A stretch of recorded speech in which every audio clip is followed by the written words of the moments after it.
के चुनाव में जीत की चाबी रखी योगी ने अपने पास। हर साल 1 लाख नए बॉस बनाने का किया ऐलान। क्या विपक्ष का हो जाएगा सुपड़ा साफ? पता लगी अंदर की खबर। पिछले चुनाव के वक्त एक तस्वीर सामने आई थी जिसमें मोदी ने योगी के कंधे पर हाथ रखा था।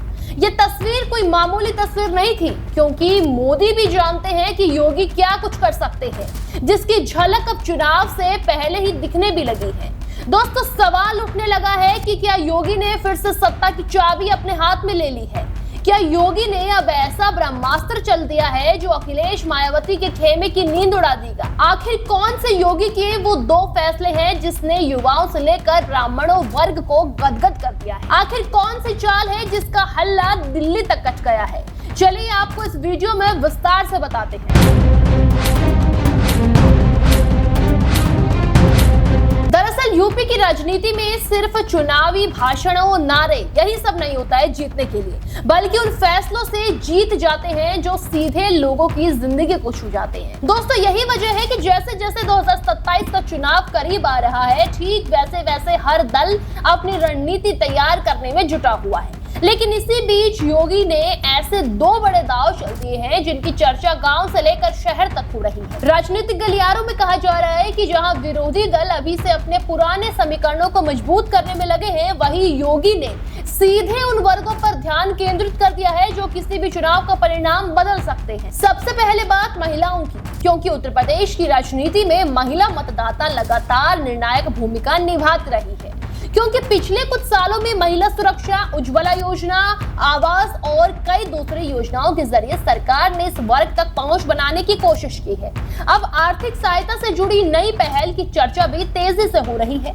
राजनीतिक जानकार मानते हैं कि जब किसी परिवार की महिला को सीधे आर्थिक लाभ मिलता है तो उसका असर सिर्फ एक व्यक्ति तक सीमित नहीं रहता है, बल्कि पूरे परिवार की सोच को प्रभावित किया जाता है। और यही वजह भी है कि महिलाओं को लेकर लिए जा रहे फैसलों को कई लोग चुनावी नजरिए से भी बेहद महत्वपूर्ण मान रहे हैं। दरअसल विरोधी दलों को सबसे ज्यादा चिंता इसी बात की है कि अगर महिला मतदाता बड़ी संख्या में एक तरफ खड़ी हो गई तो चुनावी गणित पूरी तरह से बदल सकता है। लेकिन कहानी सिर्फ यही खत्म नहीं होती। आपको बता दें, योगी सरकार का दूसरा और शायद सबसे बड़ा दांव युवाओं को लेकर माना जा रहा है। दोस्तों, आज उत्तर प्रदेश देश का सबसे बड़ा युवा प्रदेश माना जाता है। लाखों युवा हर साल रोजगार, कारोबार और बेहतर अवसरों की तलाश में आगे बढ़ना चाहते हैं।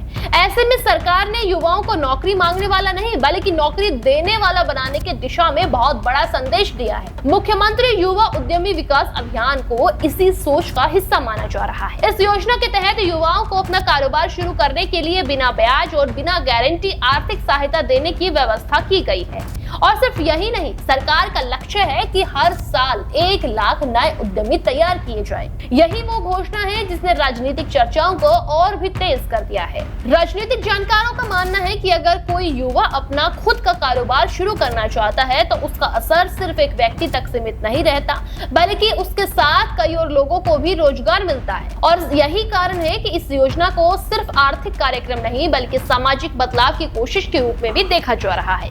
सरकार युवाओं को कारोबार की जानकारी, प्रशिक्षण, डिजिटल माध्यमों का उपयोग और नए अवसरों से जुड़ने की दिशा में भी काम कर रही है। अलग अलग जिलों में ऐसे केंद्र विकसित करने की तैयारी है जहां युवाओं को एक ही जगह पर जरूरी मार्गदर्शन मिल सके। यही वजह है कि पहली बार वोट देने वाली पीढ़ी के बीच भी इस योजना की चर्चा बढ़ती जा रही है। दोस्तों, युवाओं के साथ साथ शिक्षा और प्रतियोगी परीक्षाओं की तैयारी करने वाले छात्रों को भी योजनाओं से जोड़ने की कोशिश की जा रही है। मुफ्त कोचिंग, टैबलेट और स्मार्टफोन वितरण, कौशल विकास कार्यक्रम और नई तकनीकी आधारित प्रशिक्षण जैसे कदमों को भी इसी रणनीति का हिस्सा माना जा रहा है। अब सवाल यही है कि क्या महिलाओं और युवाओं पर केंद्रित ये रणनीति 2027 के चुनाव में निर्णायक साबित होगी? क्या हर साल 1 लाख नए उद्यमी तैयार करने का लक्ष्य राजनीतिक तस्वीर बदल देगा? क्या आर्थिक सहायता और युवा योजनाएं विपक्ष की चुनौती को कमजोर कर देंगे? इन सभी सवालों के जवाब चुनावी मैदान में ही मिलेंगे। लेकिन इतना जरूर है कि योगी आदित्यनाथ ने जिन 2 वर्गों पर सबसे ज्यादा ध्यान खींच लिया है, उनका अब आगे क्या होने वाला है? आपको क्या कुछ लगता है? हमें कमेंट सेक्शन में जरूर बताएं। देश दुनिया की हर बड़ी, सटीक और भरोसेमंद खबर देखने के लिए अभी विजिट करें हमारे वेबसाइट nowuttarpradesh.com और nownoida.com पर, क्योंकि यहाँ आपको सिर्फ सुर्खियां नहीं बल्कि पूरी जानकारी मिलेगी।